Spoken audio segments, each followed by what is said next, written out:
Okay. Hello, my name is Brauijay Daniels-Taylor. I started this journey with an amazing team of amazing people. They helped me more than I could have ever wanted. But due to the changes in schedule and district management overseeing the project, we decided to disband the team in creating this video.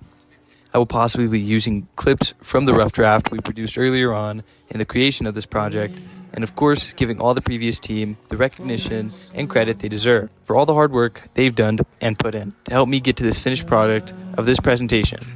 Thank you all for your help and enjoy. I joined the Aurora Public Schools District Student Leadership Program to make a difference in my community. In the program, they tasked us with researching and investigating our high school student population to answer the question, can various forms of communication improve the mental health, engagement, and humanize staff and students' educational experience? And how does technology have an impact on this issue? First, as a collective, my team and I were going to do many different research methods to gain opinions and answers from our community. But due to a change in management oversight and timing issues in the project's production, we had to disband and essentially scrap the entire project. But I'm not giving up just yet. I'm going to finish what we started and get the answers we were seeking and spread the word of this dire issue that could potentially negatively impact our future generations and their academic careers for years to come. To get to the answers I'm looking for, I scoured the internet to research our problem and find potential solutions that proved to be effective and information to help me gain a better understanding on the issue. I also looked through my Instagram account to find interviewees in my community to share their thoughts and experiences and even share potential solutions to our issue at hand. The journey was a bit of a struggle at first, mostly due to the fact that there was seemingly very little structure in the program. My team and I had to cooperate with each other and create a structure/plan of our own. After that, due to some miscommunication and misunderstanding in the program, my team and I were under the impression that we needed to have all of our interviews and research finished within a 2-day period. So we scrambled and rushed to put together as much as we could in the time that we thought we were given. Hence, why there was even a rough draft to begin with. But in the end, we learned a lot from the experience. 1, that we need more time. 2, that we worked really well together. And 3, that we had no idea what we were actually doing or how to answer the question at first. So we started fresh, drafting new interview questions. We created a hard, timed plan that was mostly foolproof. Then we were informed that not only did we not have any more time to research, but that we also were going to need to be ready much sooner than we thought. So we scrapped the project and stopped having meetings to finish it. But hey, like I said before, I'm not finished with this project just yet. I have an assignment due in May as of April 2025, so I must go on without them. I must complete the project regardless of if I have a team to back me on it. So here goes.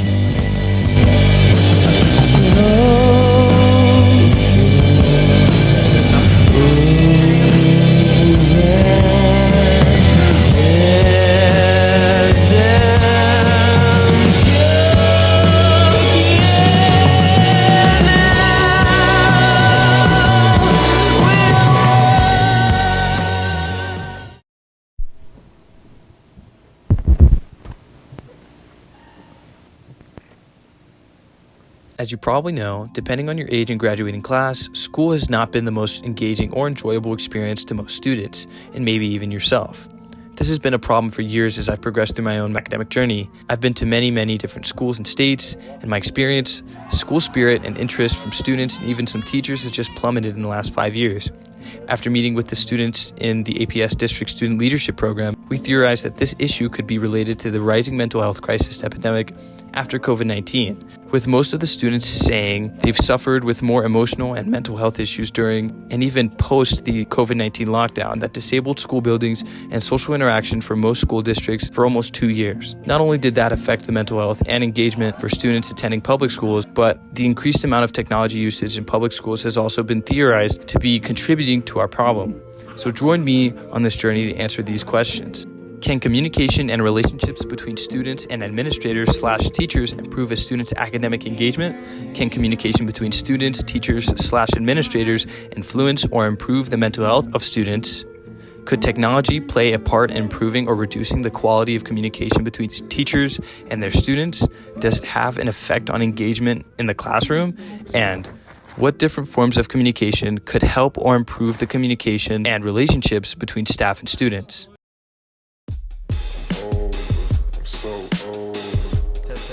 This love pain. Answering this question was easy for me. In my experience, building relationships with my teachers and breaking those communication barriers us students and even sometimes teachers set made it much easier for me to participate and understand what I was learning. Communicating with my teachers also made it easier for me to ask questions about the subjects being taught to me. In my experience, talking to my teachers and getting to know them as an educator is the first step to feeling more comfortable learning in the classroom environment. But my own experience isn't enough to prove this point. So I did some research to back me on this. According to APA.org, positive teacher-student relationships report a low conflict and high degree of closeness and support, little dependency, and have been shown to support students' adjustment to school, contribute to their social skills, promote academic performance, and foster the students' resiliency in academic performance. I can account to all of these traits as traits of success in an academic environment, but we're not done just yet. APA also says teachers who experience close relationships with students reported that their students were less likely to avoid school, appeared more self-directed and more cooperative, and more engaged in their learning. This directly answers our question, but of course we need more. So I did some interviews to hear from my community. Wait, clap though. Would better communication with teachers and staff improve your engagement in class and in school? Definitely, because basically in my experience, if you tell a teacher like, hey, this is why I'm not getting assignments turned in, or hey, this is why my attendance has been bad or everything, having those simple conversations can open up huge doors of where you can just tell, they can just give you some leeway about saying, okay, so you can just turn in assignments like this, or like you can fill out assignments like that and everything. It's just like, it forms whole new grounds of understandings and compromises and everything, something we're gonna need to learn on the brink of adulthood. Yeah, the teacher I have in math right now, his name is Mr. Franson. Funny, I actually interviewed him in a way for English class, and I asked him a bunch of questions like, why do you like math? You know, why do you think students should like pursue higher level mathematics? And he responded in a really earnest and honest way, which really like characterized him as a human being, you know.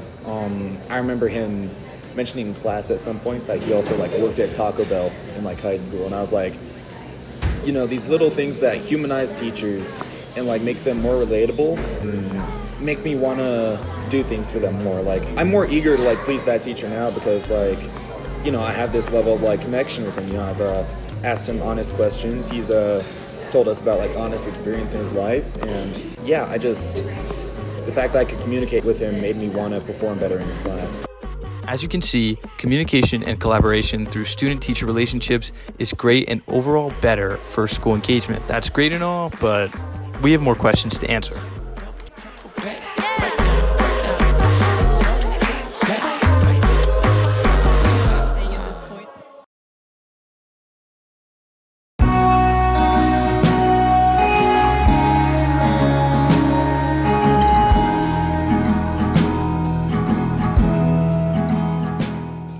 First, why is this important in the grand scheme of things? Well, according to many sources, but especially Yanning Lee from Dalhousie University, in today's world, mental health has become a significant issue. The mental health of students is constantly being tested by rigorous coursework and the social pressures of the public school environment. As student mental health becomes more of an issue for our students, so will keeping them engaged in their academic success. When researching this question, I specifically wanted to ask my community about this because of the amount of students in the District Student Leadership Council who referred to mental health being a prominent issue within all of ours and their respective schools/communities, and how it could potentially be contributing to the lack of engagement in academic facilities as theorized. So I asked some students for their opinions and experiences with the subject. Gateway High School. Wake up. Question number 4. Okay. Could better communication with peers, teachers, and staff help or improve your mental health? Yes, definitely. I feel like there's been a lot of moments where there's like poor communication between me and a teacher, and it's just like, you know, it sucks. And, you know, a lot of times, like, there's this one situation where I did reach out to a teacher and they're like condescending. You could even call them petty or like, you know, mean girlish. So it just like feels like crap, you know, like if they don't like listen, you know. So I feel like all the teachers, like, they need to listen to their students, especially when it comes to like how they come off to the student in terms of like their tone or like, you know, the way they talk to them. That's the same thing, but Be like more mindful. yeah, more mindful. It helps my mental health and my walk because in the school I separate from classes, and most of my teachers know us to get us like that good and you know just stress. And I'm like that didn't look like it was the last 2 years. All I have was my coach, and just like developing friendships with my teachers and the students now, just trying to help them know that they also struggle too. Now that you've seen a couple of my community's interviews, you've probably realized that these two interviews have something in common. Both Akira and Millie yearn for empathy between students and faculty. They express that it would in fact help them feel more secure in their own mental health. Medium.com would agree with this statement, saying, empathy is a critical component of building strong relationships, and healthy relationships are essential for good mental health. When building trust, intimacy, and a deeper sense of connection, we begin to notice the profound effects on our mental health. Empathy can lead to increased happiness by promoting positive emotions like joy, love, and compassion. When we practice empathy towards ourselves and others, we play a proactive role in creating positive experiences and a sense of fulfillment. Empathy from teachers to students and students to teachers is one part to the key of humanizing our educational experiences and learning to help our students with their mental health needs. But again, there's more to address.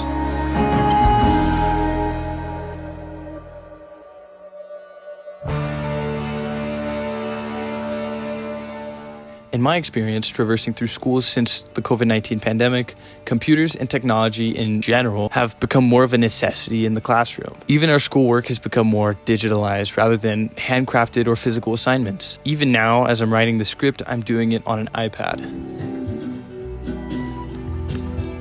I mean, don't get me wrong, I love technology inside and outside of school. It's a great tool for everyday life, but does it really improve or deconstruct the physical relationships and communication in the classroom?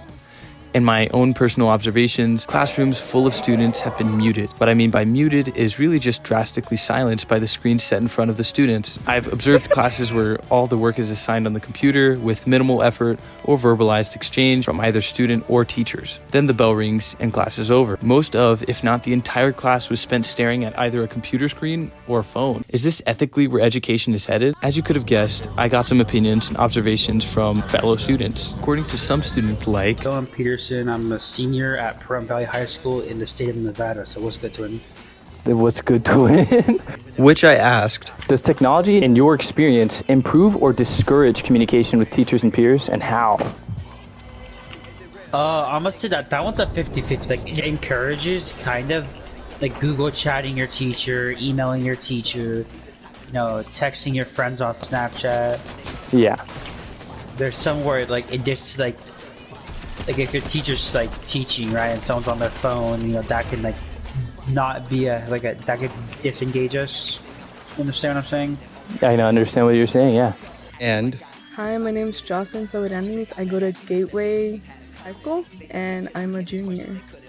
I try to use technology a way to like help me instead of just like giving me answers and stuff. Like, I could see both ways. Because I have a teacher. I love that teacher. My English teacher, Miss Strong. I love her. She's so sweet. So she's like really young, so she like obviously kind of connects with us with more than that. But once it comes to like other teachers, Mr. Bonnie, well, like that's like I feel like it closes off that communication part where it's like if you're only using technology. At least for me and other students that I know, like friend-wise, like yes, I use technology to help me with assignments, but like I will come up or like go up to a teacher, ask for help. I'll keep those gates open to communicating with the teachers or like other peers for the assignment. But I feel like there are some people where like they completely avoid that. They're like, oh, I don't want to talk to the teacher, or I don't want to talk to another person about this assignment. Whether just being antisocial or like they're like, oh, I just like, what if they think I'm dumb, this and that. Like, you know, thinking bad things about themselves. So like they close the gates.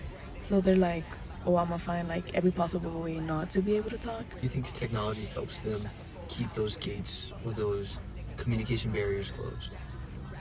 Yeah. Oh, and lastly, Vega. I go to a War Central High School and I'm a junior. And I think it helps a lot because it also helps a lot of different students. Communication a bit more because you're kind of forced to keep talking with your teacher, making sure that your assignments is due. And especially if the assignment doesn't fully go through or something else happens.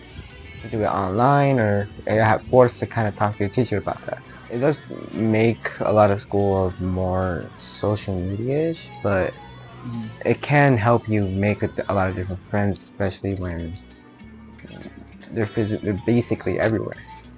There's the possibility is straight up on your phone, which gives that possibility of making friends literally anywhere, if you have the ability to. But also, it helps you contact your friends even outside of school, or try to have relationships outside of where you're at. do you think it's good for engagement? I feel like it's really helpful, mostly because not every student would want to communicate flat out loud. And but giving those students an option to want to communicate out loud and not gives them more of an opportunity to. So do you think technology improves communication and engagement in school? I personally think yes. We've heard both sides of the argument, but I think I'm Enrique Rios. I'm 17 years old, and I currently attend Gateway High School as a senior. said it best. Roll the clip. This is definitely a very controversial topic. I feel like it's a double-edged sword because technology has really, really improved the way we learn. Like, the questions we are asked every day are definitely more difficult now with the use of technology. But at the same time, students just use technology, they know how to use it, and they use it a little too well where they don't really want to do work. You know, they use ChatGPT, they use DeepSeek, they use all these AIs, and it's almost like they don't know how to form a thought, right? But at the same time, textbooks are really heavy, you know, they're really unintuitive. So I feel like we can only use AI for like brainstorming, like kind of get a head start and then work upon that, like work around it, like just ask AI for like talking points where it kind of gives you an idea of what you need to grasp, and then use your actual brain to process it and to actually learn. Because a lot of people I know, a lot of friends, they use AI, they use it like religiously, they use it for a lot of things. And yes, it is helpful. It's not everything. It will get things wrong, it could be biased, so you really need to have a part in your education. So what I would say is I would condone the use of technology, but in a controlled environment. Like the Zest King said, this tech crisis in school can be good and bad, a double-edged sword of sorts. The only way past this trying time of technology taking over education is by limiting the amount of tech use in the classroom, creating a more diverse lesson plan that can involve both physical and technological experiences in the student's education. This leaves more room for a bond between the student and teacher to grow, and a potentially more efficient learning experience for students with the added use of technology in the classroom, without overdoing it, of course. As for technology impacting communication in school, most students seem to be quite appreciative of it in some aspects, saying it's more of a diverse and convenient way to reach out to their teachers and vice versa, although it may add to the uncomfortability some students might feel about speaking out verbally to their classmates and educators.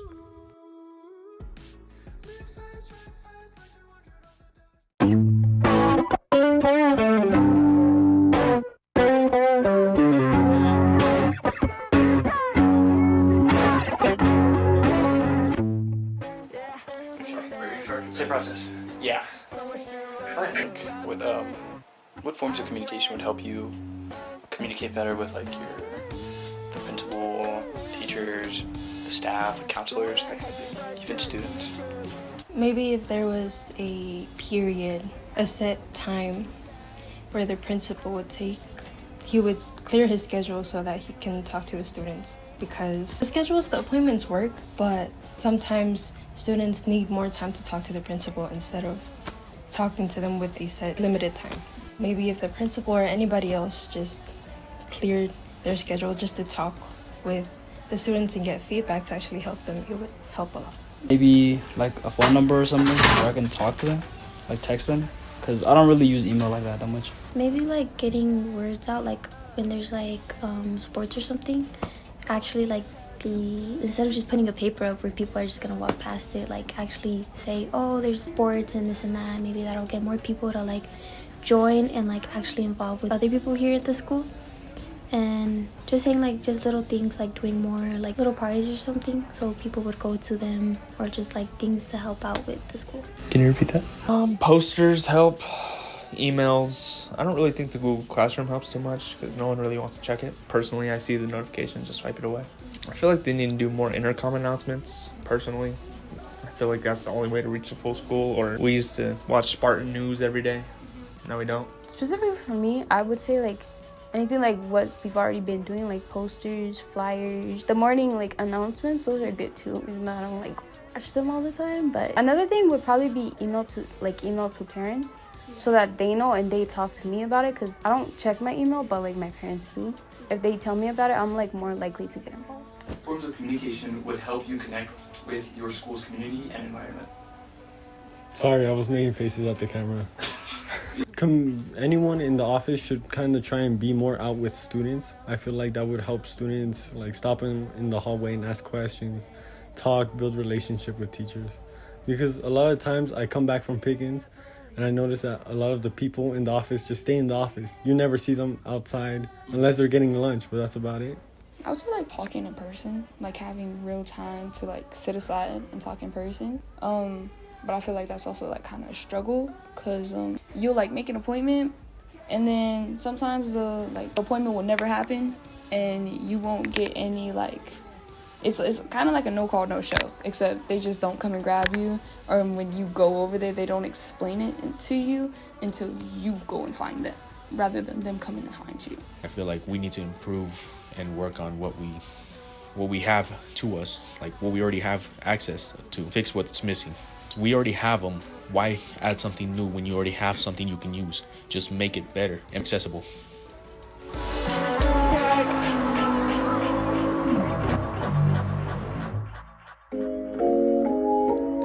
From the research I've done, that being interviews, observations, contextual research through the internet, I found that this problem my community's school district and so many others are going through isn't a one-stitch fix. The path to not only making students feel more comfortable communicating with staff members, creating a more engaging environment, finding the Goldilocks zone of technology-involved learning, and assisting/supporting students more effectively with their mental health and emotional well-being will take time. But I found that students need faculty members at their schools to be more open to listening and understanding their points of view, showing them some kind of empathy for their experiences, and humanizing themselves by being more relatable and making the mental health resources provided by every individual school to be more inclusive and, quote, in your face, end quote. Making the resources seem more available or accessible by more or less shoving them in their faces. And finally, they need educators and faculty members to make more of an effort to build those valuable adult-student relationships to bring more of a community feel to their academic experience, hopefully fostering the improvement of engagement,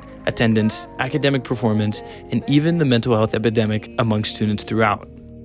Although I did extensive research to the best of my abilities, I was unfortunately unable to cover all of the grounds of research I wanted, such as focus groups, more interviews, more observations, more research, and consulting professionals in the field of research this project resides in, etc. Due to my physical inability and lack of accessibility to some of these research methods and professional appearances and time, I am in no way a professional researcher and or expert in any of the fields discussed. I am only a student trying to make a difference through my own educational journey. And with that, I leave you with the conclusion to my journey and research. Thank you so much for your time and attention. This is Brojay Interviews, signing off. Soon I'll be in a better place.